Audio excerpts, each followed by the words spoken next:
Hi everyone, welcome to our channel Narendra talks. Friends, Andhra Pradesh DSC school assistant social స్టడీస్కి సంబంధించిన సిలబస్లో భాగంగా ఇంటర్మీడియట్ సంబంధించినటువంటి ఇంటర్మీడియట్ సెకండ్ ఇయర్ అర్థశాస్త్రం ఎకనామిక్స్కి సంబంధించిన యూనిట్ వైజ్ బిడ్ బ్యాంక్ వీడియోలు ఒక్కొక్కటిగా మన ఛానల్లో తెలుసుకుంటున్నాం.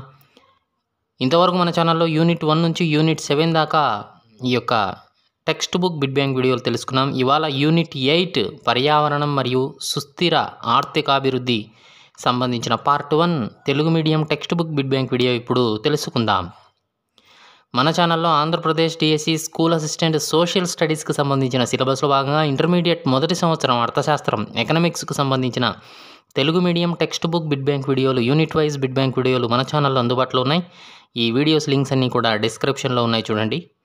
అలాగే Andhra Pradesh DSC school assistant biological సైన్సెస్కి సంబంధించిన సిలబస్లో భాగంగా ఇంటర్మీడియట్ మొదటి సంవత్సరం మరియు రెండవ సంవత్సరం ఫస్ట్ ఇయర్ మరియు సెకండ్ ఇయర్లకు సంబంధించిన బాటనీ మరియు జువాలజీలకు సంబంధించిన new text books unit wise Telugu medium text book bit bank వీడియోలు మన ఛానల్లో అందుబాటులో ఉన్నాయండి. ఈ వీడియోస్ లింక్స్ అన్నీ కూడా డిస్క్రిప్షన్లో ఉన్నాయి, ఒకసారి చూడండి. టెట్ డిఎస్సి సబ్జెక్ట్ కంటెంట్ పేరుతో ప్లేలిస్ట్ ఉందండి. ఇందులో 3rd to 10th క్లాస్ 3వ తరగతి నుంచి 10వ తరగతి దాకా complete biological sciences, social sciences, physical సైన్సెస్కి సంబంధించిన text book Telugu medium text book bit bank వీడియోలు మన ఛానల్లో అందుబాటులో ఉన్నాయి. ఈ వీడియోస్ లింక్స్ అన్నీ కూడా డిస్క్రిప్షన్లో ఉన్నాయి, ఒకసారి చూడండి. ఓకే, ఫస్ట్ టైం మన ఛానల్ చూస్తూ ఉన్నట్లయితే సబ్స్క్రైబ్ చేయండి, బెల్ ఐకాన్ ఆల్ మీద ట్యాప్ చేయండి. సబ్స్క్రైబ్ చేయడం వలన ఛానల్లో ఉన్న వివిధ రకాల కంటెంట్ వీడియోలని కూడా మీరు మిస్ కాకుండా చూడగలుగుతారు. ఓకే, టుడే టాపిక్లోకి వెళ్ళే ముందు వీడియోనైతే లైక్ చేయండి, లైక్ చేయడం మర్చిపోదండి. అలాగే వీడియోను స్కిప్ చేయకుండా కంప్లీట్గా చూడండి, మీకు పూర్తి ఇన్ఫర్మేషన్ ఉంటుంది. ఇక విషయంలోకి వస్తే Andhra Pradesh DSC school assistant social స్టడీస్కి సంబంధించిన ఇంటర్మీడియట్ సిలబస్లో భాగంగా ఇంటర్మీడియట్ ద్వితీయ సంవత్సరం సెకండ్ ఇయర్కి సంబంధించిన అర్థశాస్త్రం ఎకనామిక్స్కి సంబంధించిన యూనిట్ వైజ్ బిడ్ బ్యాంక్ వీడియోలు ఒక్కొక్కటిగా మన ఛానల్లో తెలుసుకుంటున్నాం. ఇంతవరకు యూనిట్ 1 నుంచి యూనిట్ 7 దాకా యూనిట్ వైజ్ బిడ్ బ్యాంక్ వీడియోలు తెలుసుకున్నాం. ఇవాళ టాపిక్ ఏంటి అంటే యూనిట్ 8 పర్యావరణం మరియు సుస్థిర ఆర్థికాభివృద్ధికి సంబంధించిన part 1 Telugu medium text book bit bank video ఇప్పుడు తెలుసుకుందాం. మొదటి ప్రశ్నను గమనిస్తూ ఉన్నాం. ఎన్విరాన్మెంట్ అన్నటువంటి ఆంగ్ల పదాన్ని ఏ ఫ్రెంచ్ పదం నుంచి గ్రహించడం జరిగింది? ఎన్విరాన్మెంట్ అన్న ఆంగ్ల పదాన్ని ఏ ఫ్రెంచ్ పదం నుంచి గ్రహించడం జరిగింది? ఎన్విరానర్, ఎన్విరాన్, ఎన్విరాంట్, ఏది కాదు. ఆన్సర్ చేయడానికి ట్రై చేస్తూ ఉండండి ఫ్రెండ్స్ కామెంట్ సెక్షన్లో. ఎన్విరాన్మెంట్ అన్న ఆంగ్ల పదాన్ని ఏ ఫ్రెంచ్ పదం నుంచి గ్రహించడం జరిగింది? ఆన్సర్ ఈజ్ ఆప్షన్ ఏ, ఎన్విరానర్. రెండో ప్రశ్న చూస్తూ ఉన్నాం. మన చుట్టూ ఆవరించి ఉన్న ప్రతి విషయాన్ని సమిష్టిగా ఏమని పిలుస్తారు? పర్యావరణం, ఎన్విరాన్మెంట్, పరిసర వాతావరణం. Option D, A comma B. Answer is option D, A comma B, పర్యావరణం మరియు ఎన్విరాన్మెంట్. మూడో ప్రశ్న చూస్తే జీవరాశిని ప్రభావితం చేస్తూ ఉన్న సజీవ భౌతిక మూల పదార్థాల కలయికను ఏమంటారు? పర్యావరణమా, ఎన్విరాన్మెంటా, పరిసర వాతావరణమా? ఆప్షన్ డి, ఏ కామా బినా. జీవరాశిని ప్రభావితం చేస్తూ ఉన్న సజీవ భౌతిక మూల పదార్థాల కలయికను ఏమంటారు? Answer is option D, A comma B, పర్యావరణం మరియు ఎన్విరాన్మెంట్ అంటారు. నాలుగో ప్రశ్న చూస్తే ఏ చట్ట ప్రకారం పర్యావరణం భౌతిక, సాంఘిక, సాంస్కృతిక, ఆర్థిక మరియు సౌందర్యపరమైన పర్యావరణాలుగా విభజించబడి ఉంటుంది? అమెరికా జాతీయ పర్యావరణ విధాన చట్టమా, అమెరికా నేషనల్ ఎన్విరాన్మెంటల్ పాలసీ యాక్టా? ఆప్షన్ సి, ఏ కామా బీనా. ఆప్షన్ డి, ఏది కాదు. Answer is option C, A comma B. ఐదో ప్రశ్న చూస్తే అమెరికా జాతీయ పర్యావరణ విధాన చట్టం ఏ సంవత్సరంలో రూపొందించబడింది? 1960, 65, 69, ఏది కాదు. ఆన్సర్ ఈజ్ ఆప్షన్ సి, 1969వ సంవత్సరంలో. ఆరో ప్రశ్న చూస్తే రావ్ మరియు ఊటెన్లు పర్యావరణాన్ని 4 విధాలుగా అర్థం చేసుకోవచ్చు అని చెప్పారు, అవి ఏవి? రావ్ మరియు ఊటెన్లు అనేటువంటి పర్యావరణవేత్తలు పర్యావరణాన్ని 4 విధాలుగా అర్థం చేసుకోవచ్చు అని చెప్పారు, అవి ఏవి? 1 భౌతిక పర్యావరణం అండి, 2 సాంఘిక పర్యావరణం, 3 ఆర్థిక పర్యావరణం, 4 మనోహరమైన పర్యావరణం. ఆన్సర్ ఈజ్ ఆప్షన్ ఈ, పైవన్నీ అండి.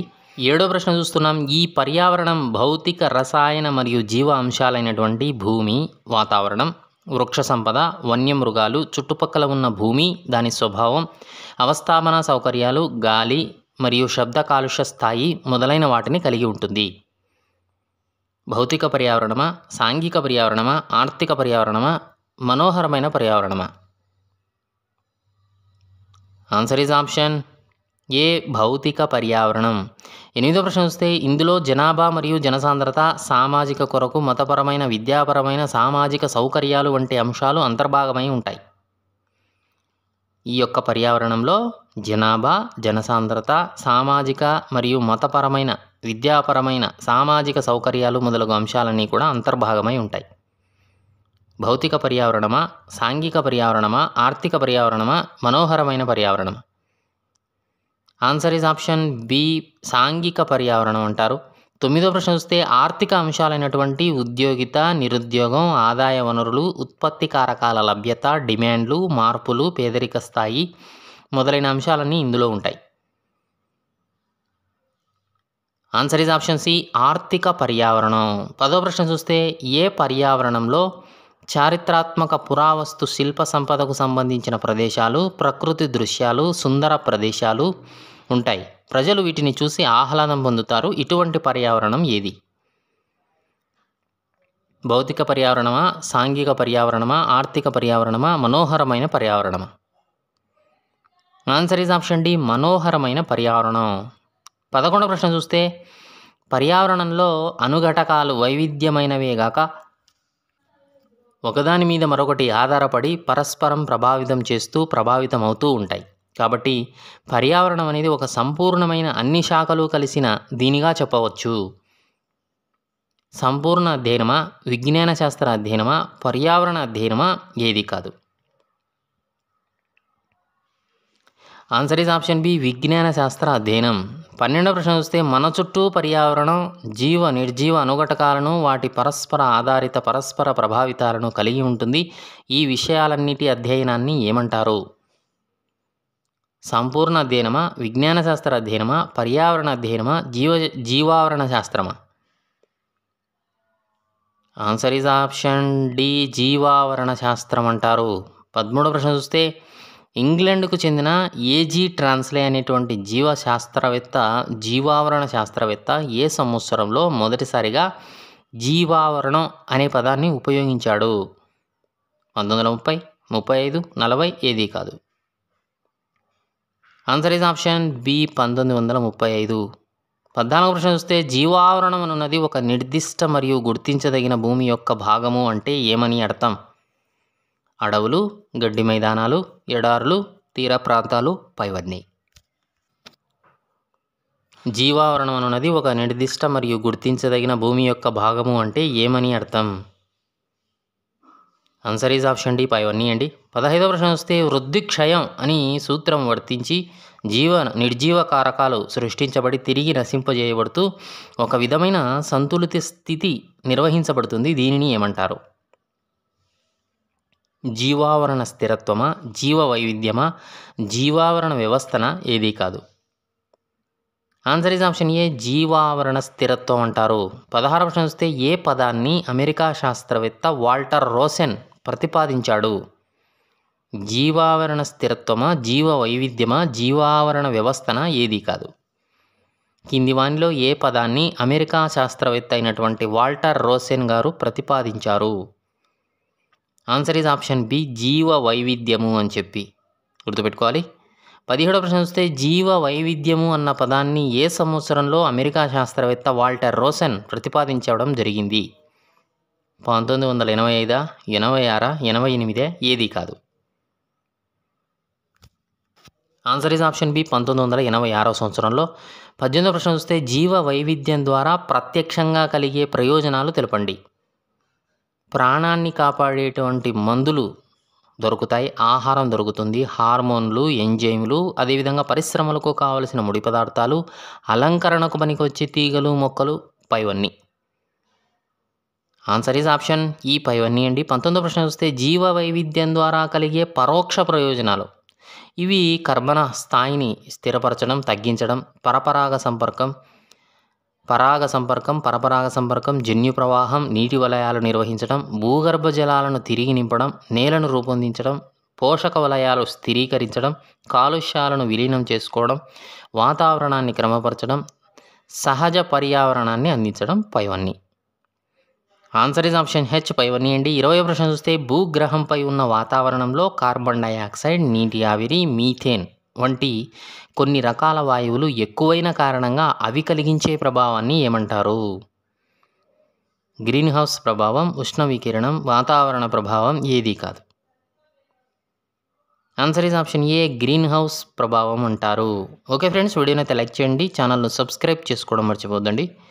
21వ ప్రశ్న చూస్తే హరిత గృహ వాయువులైనటువంటి కార్బన్ డయాక్సైడ్ వాటి వల్ల భూ ఉపరితల ఉష్ణోగ్రత రోజురోజుకు పెరుగుతూ ఉంది. అదేవిధంగా కార్బన్ డయాక్సైడ్ ముఖ్యంగా దీని ద్వారా ఎక్కువగా వెలువడుతుంది. శిలాజ ఇంధనాలు మండించడం ద్వారా కార్బన్ డయాక్సైడ్ వెలువడుతుందా, అడవుల నరికివేత వల్ల వెలువడుతుందా, కర్బన ఉద్గారాల పెరుగుదల వల్ల కార్బన్ డయాక్సైడ్ ఎక్కువగా విడుదలవుతుందా? పైవన్నీనా? ఆన్సర్ ఇస్ ఆప్షన్ డి పైవన్నీ అండి. 22వ ప్రశ్న చూస్తే వాతావరణంలో నైట్రిక్, సల్ఫ్యూరిక్ ఆమ్లాలు ఉండవలసిన స్థాయి కంటే ఎక్కువగా ఉండి తద్వారా పడే రసాయనిక వర్షాలను ఏమని అంటారు? ఆమ్ల వర్షాలు, సాధారణ వర్షాలు, మంచుతో కూడిన వర్షాలు ఏది కాదు. ఆన్సర్ ఇస్ ఆప్షన్ ఏ ఆమ్ల వర్షాలు. 23వ ప్రశ్న చూస్తే ఆమ్ల వర్షాలు ఏ ఏ కారణాల వల్ల ఉత్పత్తి అవుతూ ఉన్నాయి? వృక్షజాలం తగ్గిపోవడం, సల్ఫ్యూరిక్ డయాక్సైడ్, నైట్రోజన్ ఆక్సైడ్లను విడుదల చేసే వాహనాలు పైవన్నీ. ఆన్సర్ ఇస్ ఆప్షన్ డి పైవన్నీ అండి. 24వ ప్రశ్న చూస్తే స్ట్రాటో ఆవరణంలో ఉన్న ఓజోన్ O3 పొర తగ్గిపోవడాన్ని ఏమంటారు?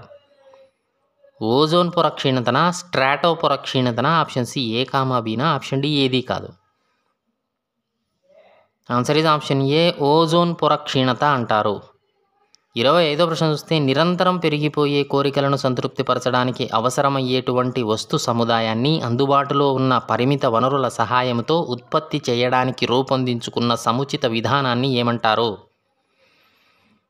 పర్యావరణ వ్యవస్థ, ఆర్థిక వ్యవస్థ, జీవావరణ వ్యవస్థ ఏది కాదు.